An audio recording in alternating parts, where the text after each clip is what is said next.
Shalom à toutes et à tous, on se retrouve avec Midreshet Yehuda Benito et le Rav Shmuel Uziel pour développer un thème de la paracha, Parashat Shlach Lecha. On va parler d'un thème connu, les explorateurs. Alors vous avez donné comme titre les 12 explorateurs, mais seulement deux justes, Yoshua et Caleb Ben Yifune, et qui se sentent un peu seuls. Les Chavod Rav Uziel, vous pouvez rallumer votre micro. Erev Tov. Effectivement, on va parler des deux explorateurs, Yoshua et Caleb, qui étaient différents des 10 qui sont revenus de leur périple en Terre sainte, en terre d'Israël. Et pour cela, ce que je vais essayer de faire aujourd'hui, c'est d'abord d'amener deux commentaires, pas vraiment des commentaires, mais deux remarques importantes que le Rav Jonathan Sacks, le regretté Rav Jonathan Sacks d'Angleterre, qui a, qui a fait deux petites analyses très intéressantes.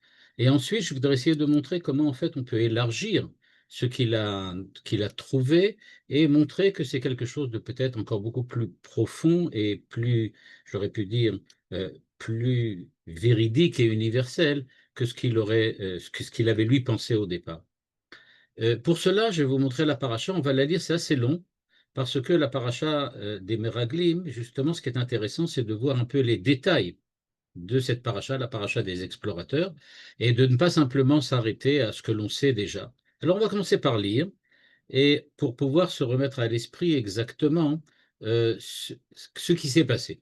Alors, vous l'avez devant vous, je vais peut-être l'augmenter un petit peu, mais pas trop, voilà. Voilà, on va commencer la paracha doucement et essayer de voir ce qu'on peut y lire.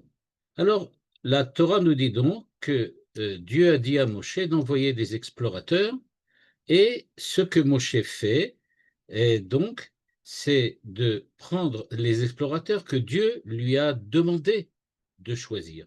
Qui sont ces personnages? La Torah nous dit, ligne 4 devant vous, Ish echad lemate avotav tishlechu kol nasi ba'et.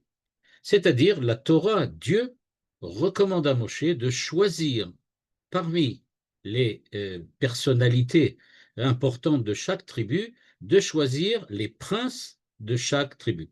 Je veux bien faire remarquer, c'est extrêmement important pour la suite, c'est pas Moshe qui a choisi, c'est a priori Dieu qui lui a dit qui choisir. C'est ce qu'il lui dit ici quand il lui dit Shlach lecha anashim Ani notel livne Israël, ish echad lemate tishlachu kol nasi ba'em. Et donc, ce n'est pas Moshe qui a décidé de son propre chef de choisir les princes, c'est Dieu qui lui a dit. Donc, on peut supposer que Dieu sait ce qu'il fait et que quand il a dit de choisir les princes, c'était vraiment parce que c'est important. Et donc, Moshe les a choisis et il les a envoyés. On a ensuite la liste des 12 princes des 12 tribus, parmi lesquels il y a évidemment Yoshua et Caleb. Et là, il y a un verset, le verset 16, tout de suite après l'identité de ces explorateurs, il y a une phrase très bizarre. Il est écrit, voici donc les noms des explorateurs, et on nous annonce, Vaïkra Moshe le Hoshea binun Yoshua. Yoshua a vu son nom changer au moment où il est parti. C'est-à-dire, au moment où Dieu a choisi, et il a été choisi parmi les différents princes, eh bien, Yoshua a changé de nom, mais pas non plus de son propre chef. C'était Moshe, cette fois-ci, qui lui a changé son nom. Je rappelle que Rachi a dit que c'était une manière de le protéger de ce qui allait arriver par la suite. Et Moshe, verset 17, ligne 7 devant vous, donne des instructions exactement, qu'est-ce qu'ils doivent faire, ce qu'ils doivent visiter et explorer, et ce qu'ils doivent espionner, etc., etc. Au verset 21, ligne 7 toujours, on nous dit, ils sont arrivés là-bas, ils ont commencé à faire un périple à l'intérieur de la terre d'Israël, et en arrivant à Hebron, ils ont rencontré des géants. Béné à Anak, Yélidé à Anak, des géants. Ensuite, on nous dit qu'ils sont arrivés du côté de Nachal Eshkol et que là-bas, ils ont découpé, ils ont ramassé et récolté des raisins et des grenades et des dattes qui étaient énormes, très grands. OK. Et ils sont revenus après 40 jours en Israël. Maintenant vient la partie intéressante pour nous. Donc, ils sont revenus. Qu'est-ce qui se passe au moment où ils reviennent? Ils sont arrivés chez Moshe et chez Aaron, ils se sont présentés devant Hadat Béné Israël. Alors je rappelle pour ceux qui ne le savent pas que quand on dit Adat Béné Israël, c'est l'assemblée des gens importants, des notables. C'est pas tout Israël, c'est pas le peuple. Il n'y a pas 6 millions de personnes qui sont venues écouter les explorateurs. Ça serait pas logique non plus. Étant donné qu'on sait que ce sont des explorateurs qui sont partis pour préparer la conquête, hein, des espions en fait, eh bien, c'est pas normal que tout le peuple entende ou écoute ce qu'ils ont à dire. Et donc, c'est les notables qui sont venus, Adat Béné Israël.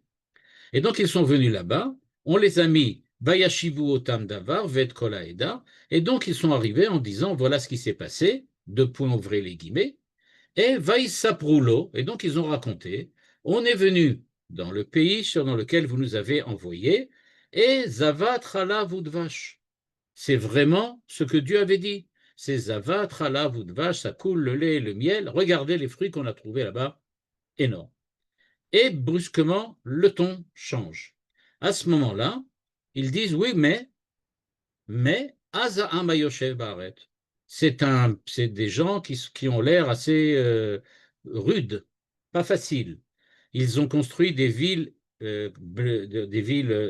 fortifiées. Et on a vu là-bas aussi des géants. Il y a Amalek, il y a les Chiti, il y a les Yevoussi, il y a etc., etc. Donne toute une liste. C'est-à-dire, en fait, ils n'ont encore rien dit, mais ils ont déjà annoncé la couleur. Le pays, c'est bien un pays où il coule le lait et le miel, mais il y a des problèmes. La conquête, ça ne va pas du tout être facile. Au moment où donc ils disent ça, on ne voit pas la réaction de Hadat Béné Israël. On ne voit pas de réaction. Mais il y a tout de suite le verset, ligne 19, verset 30, on voit apparaître quelque chose de très très bizarre encore une fois. Vayas Kalev et Ta'am, El Moshe. Kalev fait taire le peuple pour laisser parler Moshe. Qu'est-ce qui se passe? Visiblement, ça commence à bouillir. Les gens commencent à s'énerver. Et c'est pour ça, donc, Vayahas Kalev. Kalev fait taire tout le monde. Vayomer alona ale veyarashnu ota ki nochol nuchala. On va monter, on va la conquérir parce qu'on peut très bien la conquérir.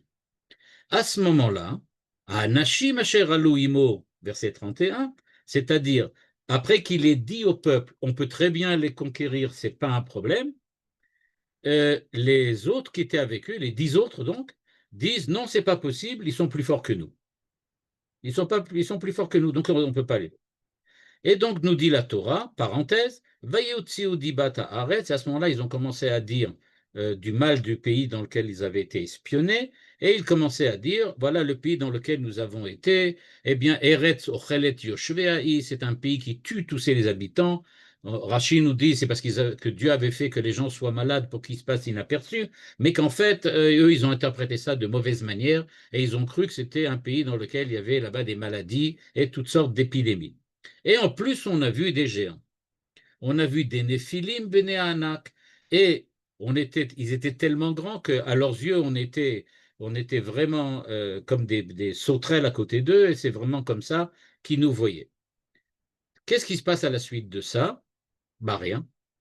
Il ne se passe rien. La discussion est terminée. Tout est fini, a priori. Mais non. On nous raconte nouveau chapitre. Enfin, les chapitres, ce n'est pas nous qui les avons écrits. Nous, on a des parachiotes, mais ça, c'est d'après la division des chrétiens. Vatissa kolaeda vaitnu kolam vaifku aham kolalala. Tout le monde s'est mis à pleurer pendant la nuit.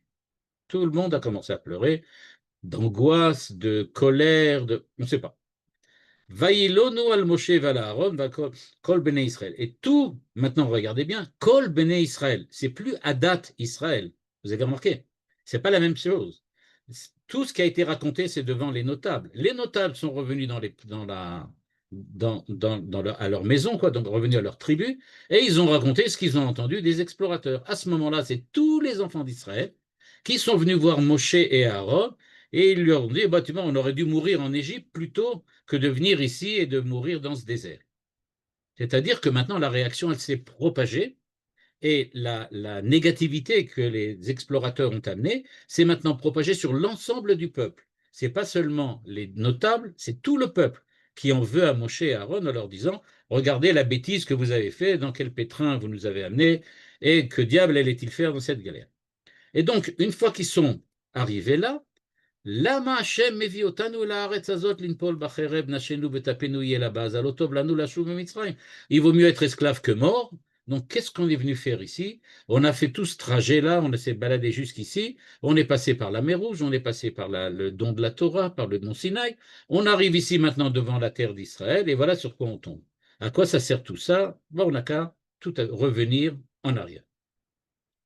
Nashuva Mitzrayim, ligne 28. Vaïpol Moshe Aaron al PM lifne kol ke'al adat bene Israël. Ke'al adat. C'est les deux à la fois.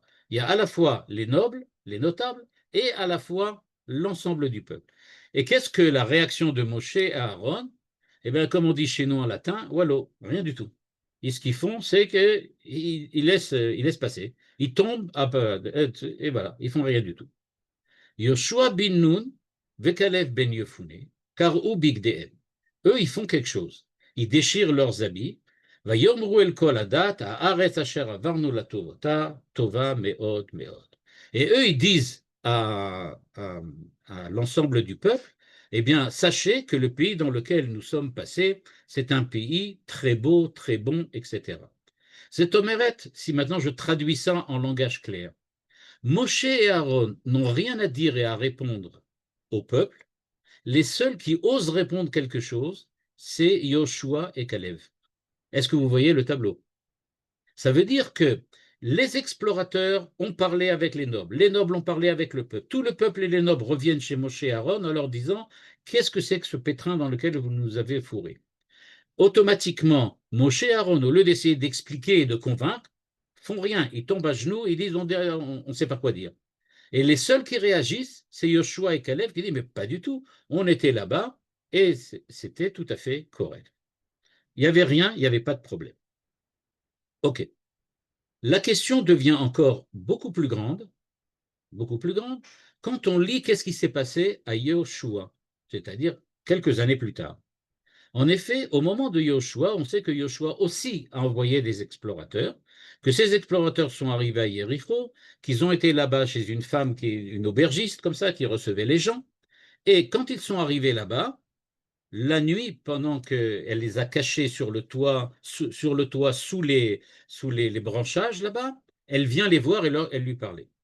Donc imaginez, nous on sait ce qui s'est passé au temps de Moshe.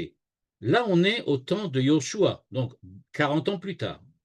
40 ans plus tard, écoutez le discours de cette femme.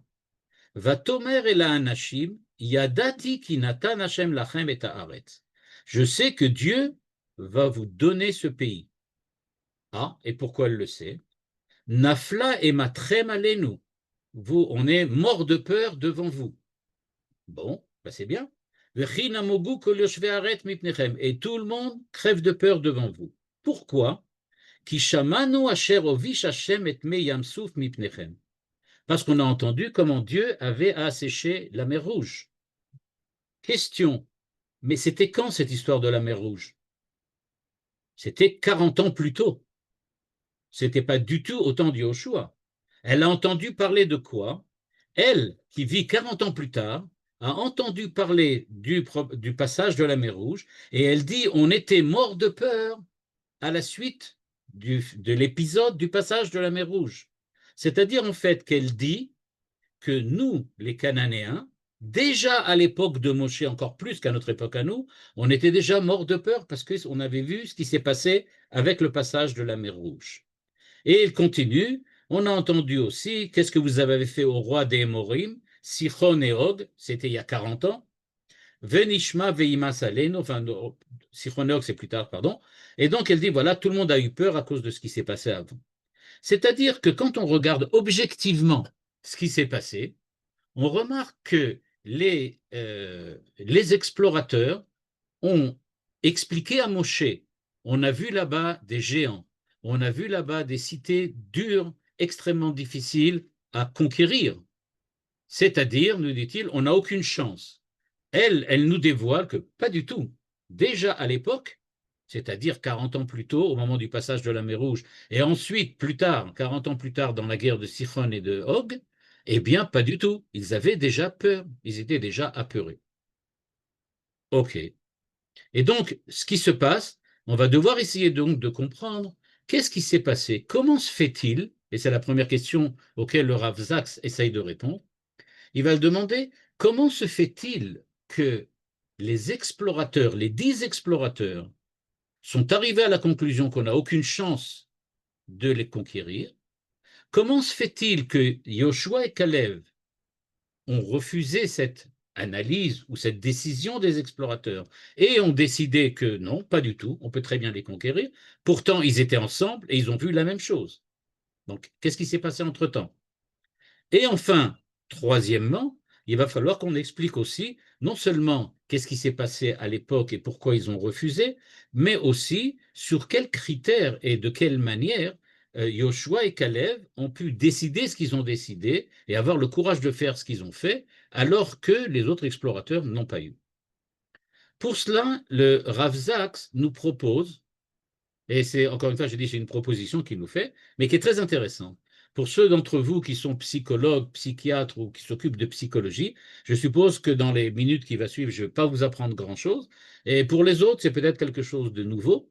Et c'est qu'il y a, dit le Rav Zaks, quelque chose que la psychologie moderne a découvert. La psychologie moderne a découvert qu'il peut exister ce que l'on appelle, alors là je vais dire quelques minutes de psychologie, une distorsion cognitive. Ce n'est pas moi qui ai inventé le terme, c'est le terme consacré. Et qu'est-ce que c'est qu'une distorsion cognitive? C'est quand quelqu'un a des pensées automatiques qui viennent directement, mais qui sont biaisées et qui, en fait, l'empêchent d'avoir une bonne perception de la réalité. C'est-à-dire, au départ, il pense d'une certaine manière, il a un certain critère ou une certaine méthode de pensée qui fait qu'il n'arrive pas véritablement à analyser la réalité dans laquelle il est. Et en général, d'après les psychologues, c'est d'une méthode qui s'appelle CBT, pour ceux qui connaissent. Et donc, on dit qu'en général, c'est inconscient et que ça influence beaucoup le comportement de la personne. Ça provoque des erreurs du jugement et aussi, on peut dire, de l'anxiété, de la dépression, de la peur, etc., etc. Ces distorsions cognitives, on va voir tout de suite, d'après, encore une fois, les psychologues modernes que cite le Rav Zaks, ils ont en fait 7 grands cas de distorsion cognitive, c'est-à-dire 7 grands cas ou 7 grandes manières de rater l'analyse de la réalité, de rater, en fait, on peut dire, une bonne perception des choses. La première chose, qui se passe, c'est ce qu'on appelle dans cette méthode le tout ou rien. Le tout ou rien. Qu'est-ce que ça veut dire? Ça veut dire que ces personnes, en fait, ce qui se passe, c'est qu'elles ne raisonnent pas en nuances, mais elles raisonnent en, comment on peut dire ça, en, en prenant les choses ou 0 ou 1, ou 0 ou 1. C'est-à-dire, si on regarde bien, tout est ou blanc ou noir.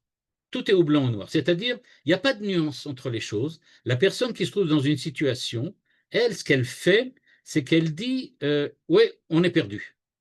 Je vais vous montrer où ça se passe, ici. Si on regarde bien, qu'est-ce que disent les explorateurs? Je reviens ici, regardez bien. Ils disent la chose suivante au verset 31. Ve'anashim asher alo imru amru. Donc, les autres explorateurs ont dit Lo nuchal la'alot el ha'am ki chazak'u mimenu. On ne pourra pas les vaincre parce qu'ils sont plus forts. C'est-à-dire, en fait, leur réaction, elle n'est pas nuancée. Si elle était nuancée, ils auraient dû dire ça va pas être facile. C'est ce qu'ils auraient dû dire. Ça va pas être facile. C'est vraiment compliqué. Mais en fait, eux, ils ont déjà décidé, dès le départ, qu'il n'y a pas d'intermédiaire. Ou bien on est sûr de les vaincre, ou bien on est sûr d'être vaincu. Il n'y a pas d'intermédiaire. Il n'y a pas, on peut les vaincre si on fait beaucoup d'efforts, on peut les vaincre si on a de la chance, on pourra peut-être les vaincre si Dieu nous aide. Il n'y a pas du tout de nuance. Il y a une seule possibilité. Ou on les vainc, mais on en est sûr, ou on est vaincu, et aussi on en est sûr. Et donc, nous dit le Rav Zaks, regardez, en fait, ils ont ce qu'on appelle une distorsion cognitive. Ils ont mal, ils n'arrivent plus à interpréter la situation de manière correcte. C'est donc pour ça que, en fait, nous dit-il, eh ben, il considère qu'il n'y a pas d'autre possibilité. Si on n'est pas sûr de les vaincre, ça veut dire qu'on est sûr d'être vaincu. Il n'y a pas d'intermédiaire. On ne peut pas trouver autre chose. Donc ça, c'est la première distorsion, on peut dire, que le verset semble nous dire au sujet des explorateurs. Ils avaient un problème véritable, une mauvaise analyse, une mauvaise truc, à cause de leur manière d'être, leur manière de penser. Deuxièmement, il y a encore une deuxième distorsion possible, ce que l'on appelle un tri négatif. Le tri négatif, c'est-à-dire de faire la chose suivante. Quand il y a des choses positives et négatives, alors on oublie de regarder le positif et on ne se rattache qu'au négatif, une espèce de pessimisme absolu. Et donc, ce qui se passe, il y a du positif, on dit oui, mais ce n'est pas important, on n'y arrivera pas. Et donc, si on regarde bien, encore une fois, ce qu'ont dit les explorateurs, vous allez voir que là aussi, on va trouver un verset qui semble nous dire que c'était effectivement ce que ont fait les explorateurs. Regardez, quand ils nous disent la chose suivante.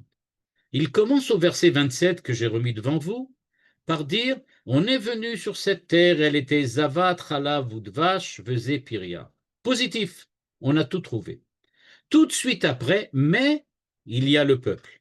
Ils sont difficiles et ils ont des villes fortifiées. Il y a là-bas des Amalek, les Chiti, les Yevoussi. Conclusion, Lo nuchala lot elaam ki chazak u'mimenu. En fait, ils auraient dû dire, c'est vrai que c'est un pays beau, comme Dieu l'a promis, mais il y a là-bas des difficultés à la conquérir, mais puisque c'est bien le pays que Dieu nous a promis, ça veut donc dire que, semble-t-il, Dieu va nous aider aussi pour la conquête. C'est comme ça qu'ils ont dû réagir. C'est bien le pays que Dieu nous avait annoncé. Donc on peut faire confiance à Dieu et il va nous aider. Mais en fait, non. Ils oublient complètement cet aspect positif du pays et ils ne restent bloqués que sur l'aspect négatif. C'est la deuxième distorsion dont on a parlé et que le Rav Zaks ramène du point de vue encore une fois, des études de psychologie. La troisième manière d'arrêter de penser, de perdre, on peut dire, le contrôle de son analyse et de son étude, c'est qu'il ne peut y avoir, en fin de compte, que des catastrophes. C'est-à-dire, il y a une espèce de pessimisme latent qui fait que quand on regarde les choses, quand on regarde la situation, on est nécessairement poussé à voir le négatif, c'est-à-dire la catastrophe qui va arriver. Où est-ce qu'on voit ça chez les explorateurs? Eh bien, on le voit dans le verset ici, dans lequel ils disent Lama Hashem mevi otanu el haaretz hazot linpol becharev. Pourquoi Dieu nous a-t-il amenés ici pour qu'on se fasse tuer par l'épée, nous, nos femmes, etc. C'est-à-dire, en fait, qu'est-ce qu'ils disent? Non seulement ils sont pessimistes, mais pour eux, il n'y a pas d'autre sortie que la catastrophe. Ça ne peut pas être autrement. Ils imaginent déjà, on va nous tuer, on va nous prendre nos femmes, on va égorger nos enfants, nos femmes et nos compagnes, etc., etc. C'est-à-dire que, en fait, nous dit le Rav Zaks, quand on encore une fois se rapporte cette psychologie, ce CBT, on voit bien qu'ils ont véritablement une mauvaise perception, on peut dire comme ça, de ce qui se passe autour d'eux, ce qui fait que même quand il y a des possibilités réelles de victoire, eux ne voient que la défaite. Ils imaginent déjà. Et moi, ça me rappelle un petit peu ce que j'avais vu une fois de quelqu'un qui non seulement imagine qu'il va perdre, mais il arrive déjà à peindre l'horreur et la catastrophe elle-même. C'est-à-dire, c'est pas seulement qu'ils disent on va perdre complètement devant les Cananéens, mais c'est qu'ils décrivent déjà nos femmes vont être égorgées, elles vont être prises prisonnières, nos enfants vont être tués, etc., etc. C'est-à-dire qu'ils ont déjà, on peut dire, ils vivent véritablement à un niveau véritable de vie vraiment. C'est-à-dire donc qu'ils sont plus capables de voir la réalité, ils voient comment on peut dire ça, le roman qu'ils sont en train d'écrire. Ils écrivent le roman de la catastrophe. Et donc, à ce point-là, ils n'ont plus du tout de perception réelle de ce qu'il y a véritablement dans le réel. Mais ce n'est pas terminé. parmi les 3 distorsions que j'ai citées maintenant, il y en a encore 4 autres. Et vous allez voir qu'on les retrouve tous. Toutes ces distorsions, on les retrouve chez les explorateurs. La quatrième, ça c'est très connu, ça nous on fait ça très souvent, nous aussi, hein, ça nous arrive d'avoir des distorsions cognitives, c'est le fait qu'on s'attribue le droit de dire que l'on sait déjà ce que l'autre va dire. Par exemple, je suis en conflit avec quelqu'un, eh bien, qu'est-ce que je fais? Je dis, ah, sûrement qu'il pense telle et telle chose, sûrement il a voulu telle et telle chose. Au lieu d'aller le voir et lui demander qu'est-ce qui se passe, moi je dis tout de suite, ah, mais je sais très très bien ce qu'il fait, je suis capable de lire ses pensées. Je suis capable de lire ses pensées. Regardez au verset 33, ils disent la chose suivante, on a vu là-bas des géants, nous étions be'enenu kacharavim, nous, à côté d'eux, on avait l'impression d'être des sauterelles. Et c'est comme ça que eux nous voyaient aussi. Mais d'où tu le sais? Tu leur as demandé pour savoir qu'est-ce qu'ils pensent de toi? Non. Mais c'est comme ça que eux disent. C'est sûr que eux nous voyaient aussi comme des sauterelles. C'est donc pour ça qu'il n'y avait aucune chance qu'on puisse les vaincre. Et ça continue encore par deux autres distorsions qui sont citées par ces psychologues. Une qui consiste à dire que dès qu'on essaye d'opposer un raisonnement différent, on le refuse.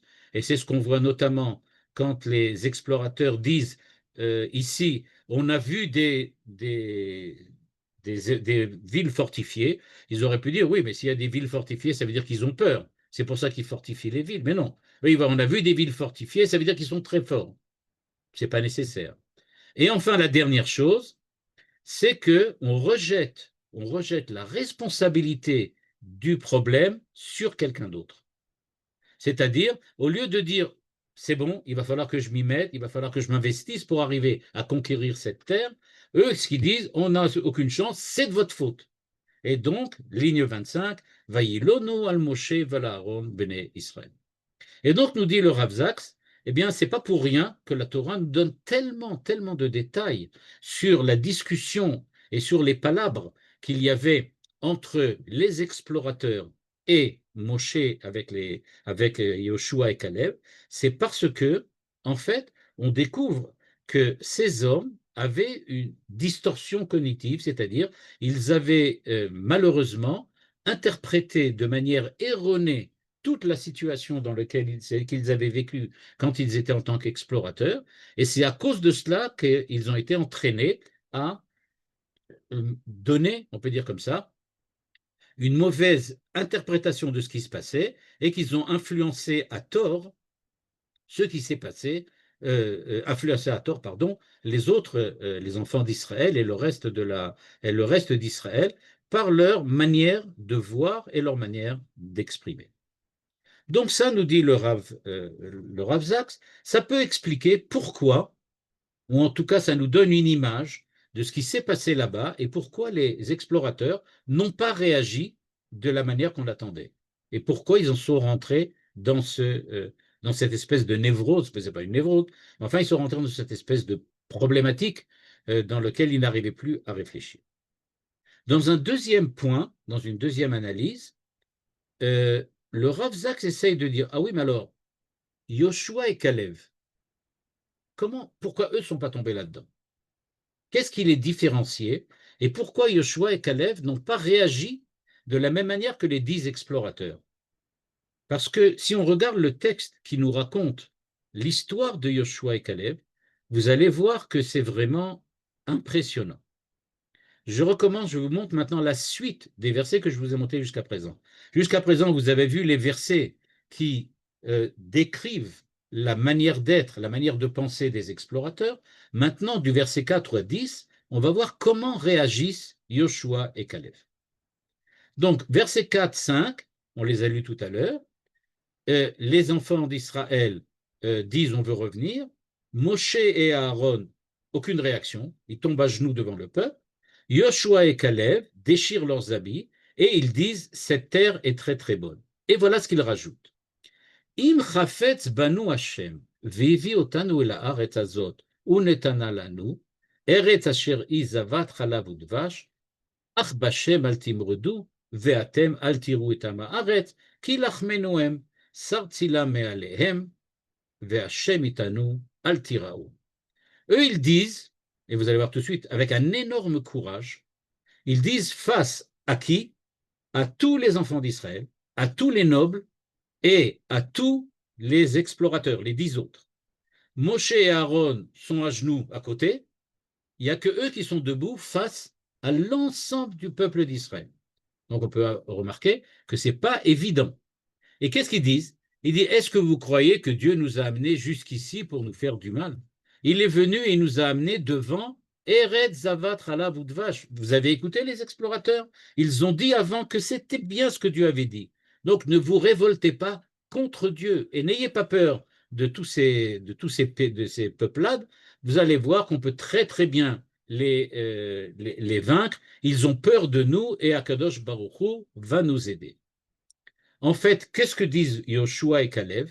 Exactement ce que on a vu, Rachav, la femme de Yéricho, a raconté aux explorateurs de Yoshua. Il dit, c'est évident qu'ils ont peur de nous. Et c'est effectivement ce qu'il y avait. Et donc, ils racontent la réalité. Eux seuls ont une analyse correcte de ce qui se passe. Et regardez ce qui se passe. Vayomru kol haeda lirgom otam ba'avanim. C'est-à-dire que Yoshua et Caleb se sont trouvés dans la situation dans laquelle le peuple veut les tuer. Le peuple veut les tuer. C'est-à-dire donc ils ont véritablement fait ce qu'on appelle Messirut Nefesh.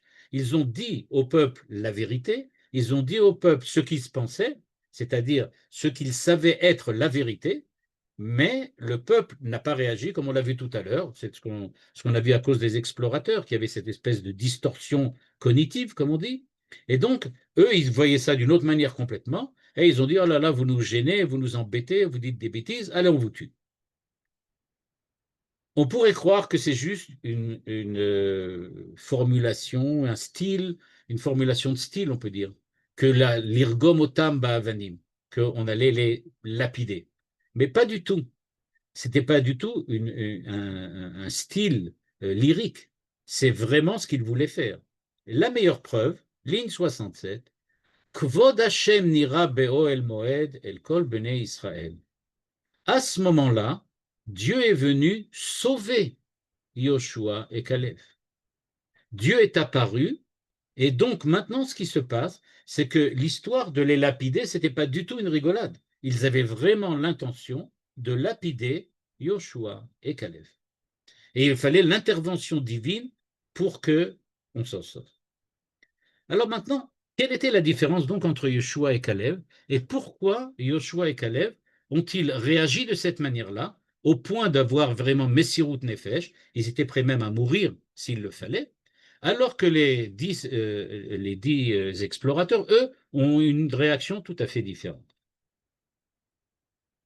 Encore une fois, le Rav Zaks, qui aime beaucoup la psychologie, nous dit, eh bien, il se trouve qu'il y a une manière d'être, une manière de penser qui est extrêmement féconde et qui va pouvoir nous permettre d'expliquer ce qui s'est passé entre Yoshua et Caleb et les autres.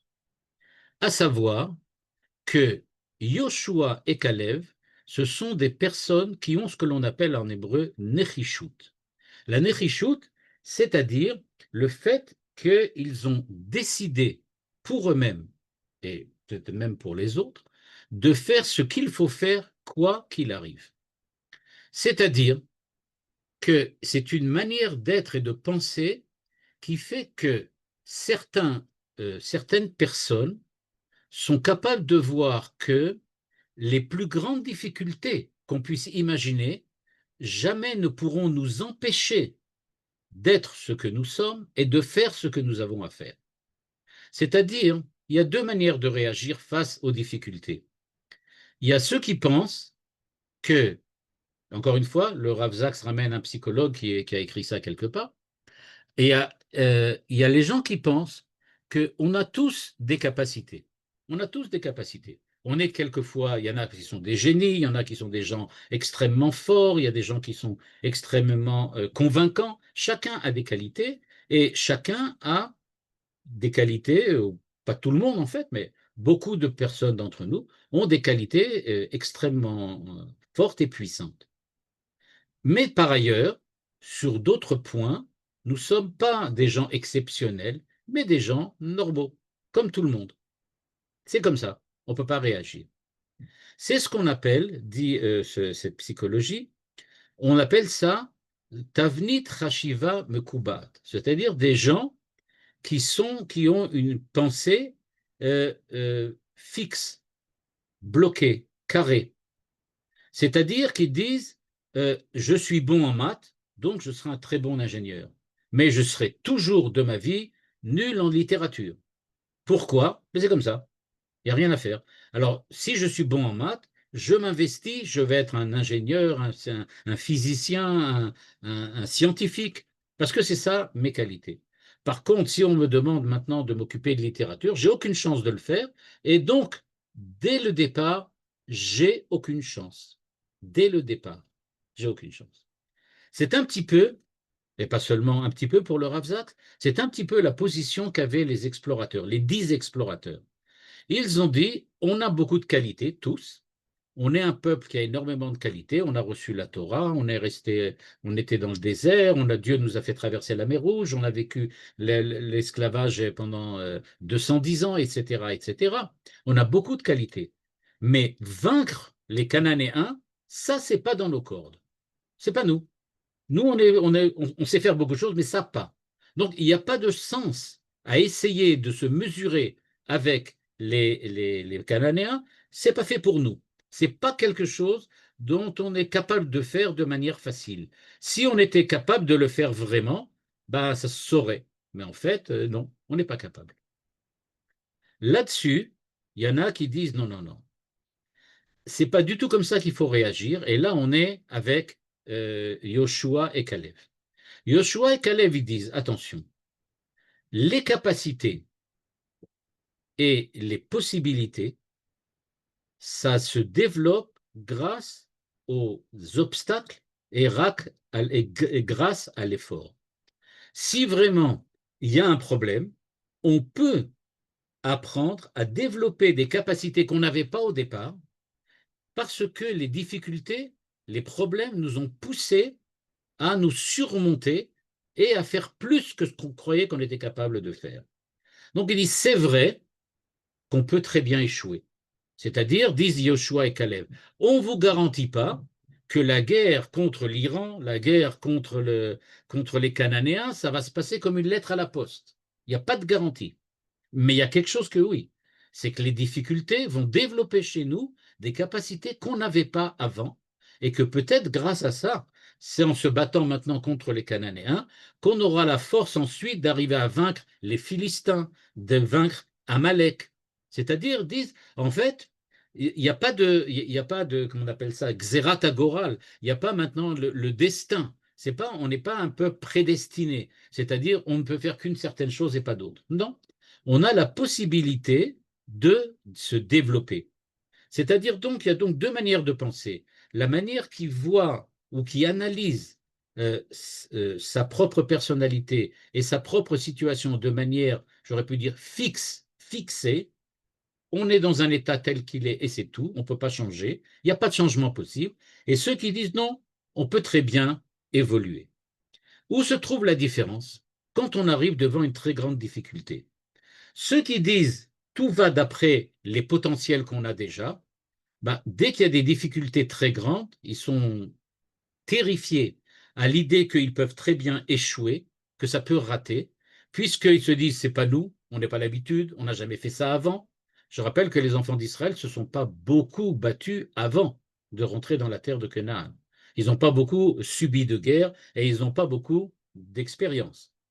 C'est d'ailleurs la raison pour laquelle, dans les salons internationaux, même celui du Bourget, où Israël n'a pas pu se présenter, on voit bien aujourd'hui que les pays qui sont intéressés par ce genre de matériel sont tout à fait intéressés par Israël parce que, malheureusement, on a beaucoup d'expérience.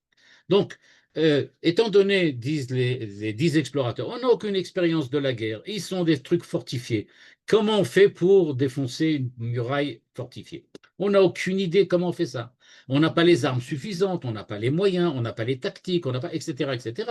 C'est pas que c'est idiot ce qu'ils disent, mais pour eux, on est comme on est et on ne peut pas changer.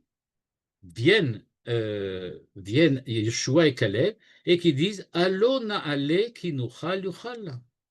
Ils ont dit c'est en montant vers ce pays, c'est-à-dire c'est en se combattant, en combattant avec eux, c'est en s'investissant dans le combat et la conquête qu'on va pouvoir les conquérir. Si tu ne te lances pas là-dedans, tu n'as aucune chance de pouvoir y arriver, où que ce soit, quand que ce soit. Et donc, c'est pour ça que Yoshua et Caleb disent, moi, on n'a rien à vous proposer que les autres ne vous ont pas dit. Tout ce que vous ont dit les 10 autres, on est d'accord, mais ça ne change rien. Ce qu'il faut avoir, c'est de dire, Dieu nous a dit, on va conquérir, alors on va conquérir. C'est tout. Il faut y aller et on va apprendre comment on fait pendant la guerre, et Dieu va nous aider, ça va nous permettre de pouvoir soutenir, etc., tenir, pardon, et donc on va pouvoir, grâce à ça, à y arriver. Les autres ont répondu, vous voyez bien ce qu'on est, on est ce qu'on est, on ne pourra pas changer aussi vite, et donc il n'y a aucune chance. La raison pour laquelle ça en est arrivé là, c'est parce que la Torah nous dit au début que les princes étaient Anashim, Raché, Béné, Israël, Emma. C'étaient les princes des tribus. Alors, pourquoi Dieu a-t-il choisi les princes des tribus? Justement, parce que c'est des gens qui ont des capacités, j'aurais pu dire, de gouverner, des capacités de diriger le peuple, des capacités de savoir entraîner le peuple à faire des efforts. Or, eux, qu'est-ce qu'ils ont fait? Eh bien, ils disent en fait, ce qui s'est passé, c'est que nous, on a beaucoup à perdre dans ce genre de guerre. C'est pas quelque chose d'égoïsme, c'est pas de l'égoïsme, mais c'est qu'ils disent en fait, tout le monde attend de nous d'être les dirigeants de la victoire, d'être les vecteurs de la victoire. Mais nous, on peut pas, on sait pas. On n'a jamais vu ce truc-là, on sait pas faire ce genre de choses. Nous, on peut pas faire ça. C'est-à-dire, comme disait Manitou, Tzadik Gamour, c'est un tzaddik qui est vraiment gamour, disait Manitou. Un tzaddik qui est gamour, qui est parfait, ça veut dire qu'il imagine qu'il ne peut pas être mieux que ce qu'il est. Et s'il imagine qu'il ne peut pas être mieux que ce qu'il est, effectivement, bah, il est perdu. Il ne peut pas être Baal Tshuva. Il ne peut pas évoluer. Et donc, nous dit le Rav Zaks, Yoshua et Kalev étaient des Baal Tshuva, dans le sens qu'il disait, si on n'est pas capable, on va apprendre à être capable. Si on a fauté, on va apprendre à corriger. Alors que les 10 tribus, les 10 maîtres des tribus, les tzadikim, qui étaient les princes des tribus, eux disaient, bah, si on est parfait et qu'on n'y arrive pas, qu'est-ce que vous voulez qu'on fasse? On est déjà parfait. Et le fait d'être parfait nous empêche d'être mieux. Pardon. Le fait d'être parfait nous empêche d'être mieux. On ne peut pas être mieux que ça. On est parfait. On est gamour. Eh bien, en tant que tzadikim gmourim, ils étaient gmourim. Fini. Ils n'ont rien pu faire face à la situation dans laquelle ils ont été. Pourquoi Kalev et Yoshua? Le Rav Zak propose l'idée suivante. Kalev, c'est un descendant de la tribu de Yehuda. Or, on sait que Yehuda, c'est justement le premier Baal Tshuva de l'histoire. C'est lui. Quand Tamar est venu lui dire qu'est-ce qui s'est passé avec l'histoire de tes fils qui sont morts et tu m'as pas donné à me remarier, faire yiboum, etc. Tzadka mimeni. Et il a dit Tzadka mimeni. Elle a raison. On peut faire mieux. Il a fait tchouva. Yehuda a fait tchouva à l'époque. Ensuite, quand il avait l'histoire avec Yosef, là encore, on voit qu'il a reconnu, on a fauté, on a fait une erreur, c'est ce que Rachid dit. Il dit, on a vu on a fait une erreur, c'est pour ça que nous est tombé toute cette histoire et ce drame. Donc, je prends la responsabilité de ce que j'ai fait et c'est moi qui vais me mettre à la place de Binyamin. Binyamin va rentrer et Yehuda va rester prisonnier à vie là-bas, à perpétuité chez Yosef. C'est-à-dire qu'on voit qu'il est capable de faire tchouva. Il est le contraire du tzaddik gamour au sens de Manitou, c'est-à-dire le tzaddik qui est gamour fini parce qu'il n'est plus capable de faire autre chose et qu'il est arrivé au maximum de ce qu'il peut être à son avis. Alors qu'en fait, il pourrait faire beaucoup plus si jamais il avait au moins tenté de le faire. Et Yoshua alors, comment Yoshua lui en est arrivé là? Eh bien, nous dit le Rav Zaks, là une très belle intuition à mon avis. Il dit, ben, Yoshua est capable de faire tchouva parce qu'avant, il ne s'appelait pas Yoshua. Il avait un autre nom. Quand Moshe lui a changé de nom, en fait, qu'est-ce qu'il a fait? Il a dit à Yoshua, tu dois apprendre à faire tchouva. Tu dois apprendre à changer.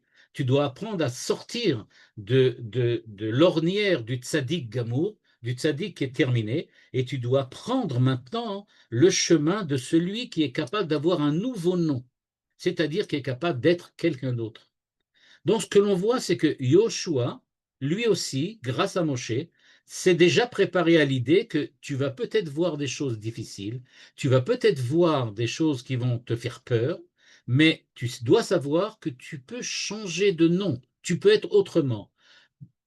Oshéa de Kodem, avant quand tu t'appelais Oshéa, c'est vrai, tu n'aurais peut-être pas réussi à vaincre les Cananéens. Mais Yahushua, lui, peut vaincre les Cananéens. La meilleure preuve, c'est que c'est effectivement lui qui va les vaincre. C'est lui qui va rentrer au bout de 40 ans dans terre d'Israël et il va diriger le peuple d'Israël et c'est grâce à lui que on va conquérir la terre d'Israël. Donc on voit que Yahushua, oui, il est capable de conquérir. Oshéa Kodem, non. Le Oshéa d'avant, lui, il n'était peut-être pas capable. Le problème des princes, les 10 princes, c'est qu'eux, ils sont restés tels qu'ils étaient, tels qu'ils sont partis, et donc ils ont perdu, on peut dire, cette capacité à changer, à se transformer, et à savoir qu'on peut changer et se transformer grâce aux difficultés. Caleb et Yahushua ont donc dit aux enfants d'Israël la chose suivante. On va peut-être échouer, mais il faut avoir le courage de se mettre en danger pour pouvoir avancer et pour pouvoir faire autre chose. Les autres disaient, on est des princes, on est parfait. Et puisqu'on est parfait, on ne peut pas être mieux. Si c'est ça où on est arrivé, alors on s'arrête là. On ne peut pas faire plus que ça.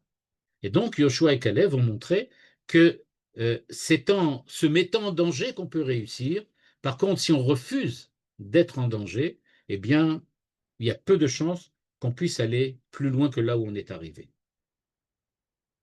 Dans un passage assez kabbalistique que j'ai essayé un petit peu d'édulcorer, le Rav Luria nous dit que ces deux idées que l'on retrouve chez le Rav Zaks, il se trouve qu'elles ont un écho aussi dans la Kabbalah. Ces deux idées-là. La première idée, on l'a vu tout à l'heure, c'est l'idée de dire qu'on peut avoir une perception ratée, biaisée des choses. C'est-à-dire avoir en fait une manière de réfléchir et de penser qui est biaisée parce qu'on a des émotions, parce qu'on a des peurs, parce qu'on a des angoisses. Et tout cela, ça nous fait rater en fait notre manière de penser. La deuxième idée, c'est que si on met beaucoup de force en soi et qu'on a confiance en soi et qu'on décide que ce que l'on veut, ce que l'on sait être vrai, doit être réalisé, à ce moment-là, on a cette capacité-là. Le Rav Luria nous dit que c'est précisément la nature de l'homme en tant qu'homme qui est ici en jeu.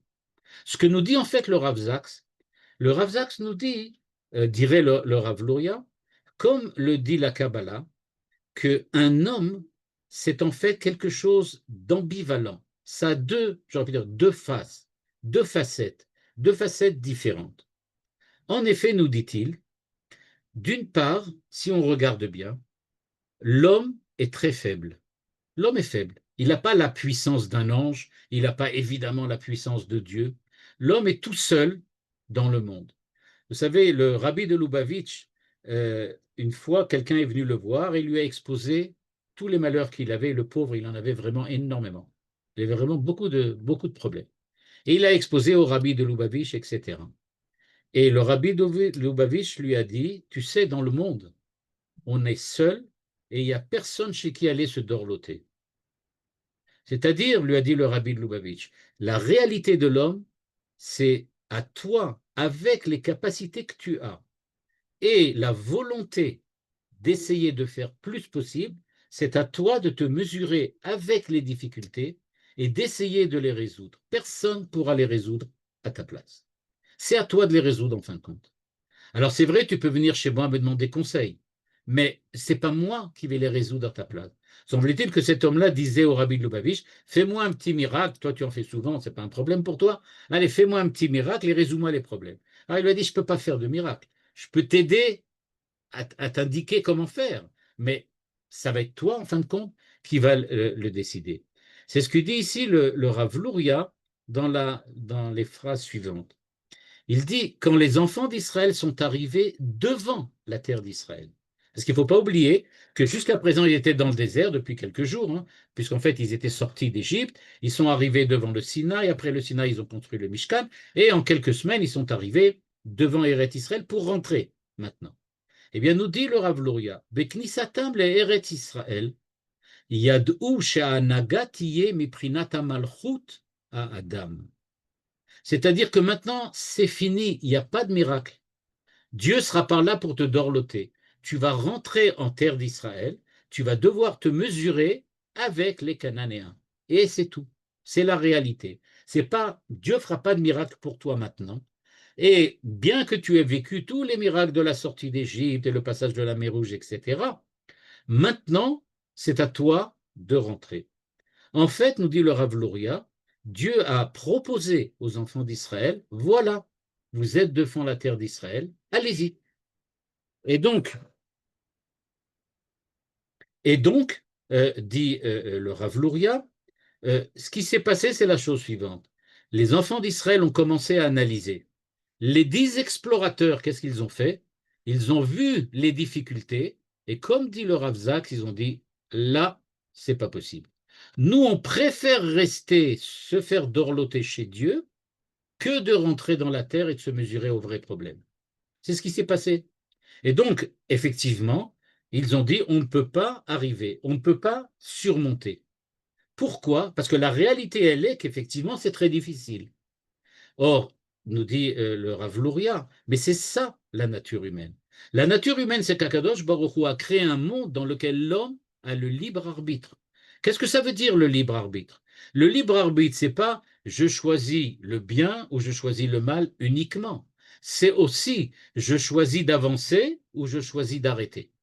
C'est-à-dire, à chaque instant dans ton existence, dans ta vie, tu vas devoir te mesurer avec de nouveaux problèmes à chaque fois. Nous, on le voit bien aujourd'hui avec l'histoire, maintenant la guerre de l'Iran, comme on l'a vu au moment avec le Hamas, avec le Hezbollah, avec la Syrie, et j'en passe dans la région, à peu près, on pourrait tous les nommer à peu près. Donc, on voit qu'il y a il y a des nouveaux éléments qui apparaissent à chaque fois. Mais à chaque fois, c'est à nous de dire, OK, on prend sur nous de passer plus loin, d'avancer encore. Et on sait, si Dieu nous a promis que c'est notre terre, si Dieu nous a donné cette terre pour le bien de seulement du Ham Israël depuis des générations et pour l'ensemble de l'humanité, c'est donc que c'est le rôle, c'est à nous de le faire, c'est à nous d'avancer. Ça ne sert à rien de dire, bon, on est venu jusqu'à là, maintenant ça y est, on arrête. Non, il faut savoir que l'on peut continuer. Et donc nous dit le Rav Luria, c'est donc ça la nature humaine, ce qu'il appelle Malchut. Il dit en effet, qu'est-ce que c'est Malchut, la royauté? D'une part, c'est un homme capable de prendre des responsabilités et de prendre des décisions.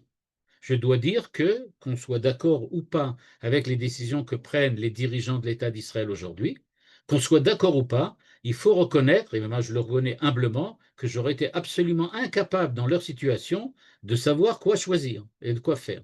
Ils ont décidé ce qu'ils ont décidé, ben, ça fait preuve d'un grand courage, ça fait preuve au moins du fait qu'ils ont pris des responsabilités. D'un autre côté, il faut savoir diriger aussi. C'est-à-dire, il faut savoir que tu engages aussi la responsabilité des autres. Donc, nous dit le Rav Luria, la malchoute, c'est donc deux choses à la fois. D'une part, il y a des capacités immenses qui peuvent se développer.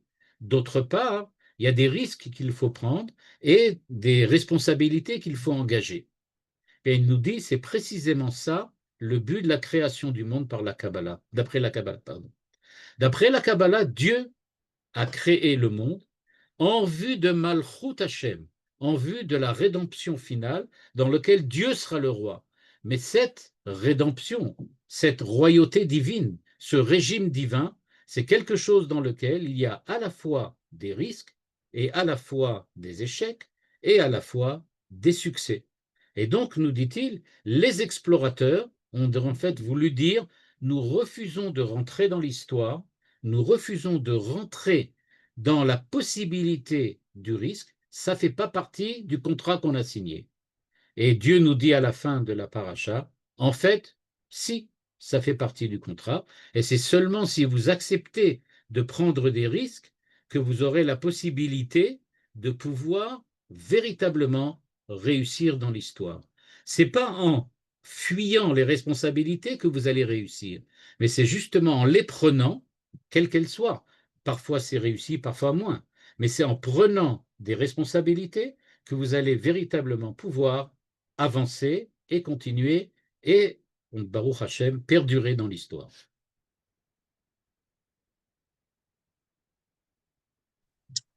Toda Rabba, merci beaucoup, Ravouziel. Magnifique comme chaque semaine. Et voilà, vous pouvez maintenant ouvrir vos micros, intervenir, poser vos questions. Oui, bonsoir. Bonsoir. Rav. Pourquoi Moïse n'a-t-il pas changé aussi le nom des 10 autres explorateurs? Ah, bonne question. Je crois que là, il y a la notion de capacité, on peut dire comme ça, intrinsèque. Il a vu chez Yoshua, le Rachid dit, il a vu chez Yoshua qu'il allait devoir se mesurer avec les autres explorateurs. C'est-à-dire que Moshe a, je l'ai dit au début, il n'a pas choisi les explorateurs. Dieu lui a dit qui prendre. Et Dieu avait choisi effectivement les princes pour leur capacité. Et donc, Moshe s'est rendu compte qu'il faut absolument qu'il ait la capacité de changer. Peut-être voyait-il que Yoshua était capable de changer, alors que les autres, non. Ils étaient déjà pris dans leur système et qu'ils n'avaient plus la capacité. Mais effectivement, c'est une très bonne question. Pourquoi il n'a pas donné à tous les autres la possibilité de changer aussi? Et Rav, est-ce que c'est pas aussi lié au fait que c'est quand même l'élève le plus proche de Moshe, c'est Yoshua, on le sait pas depuis cette Sûrement, paracha. ça c'est sûrement, mais la question est très bonne de M. Arnold. Elle est très très bonne, disons, mais en fin de compte, si tu peux récupérer Yoshua, pourquoi tu ne récupérerais pas les autres? Ça serait bien qu'on les récupère.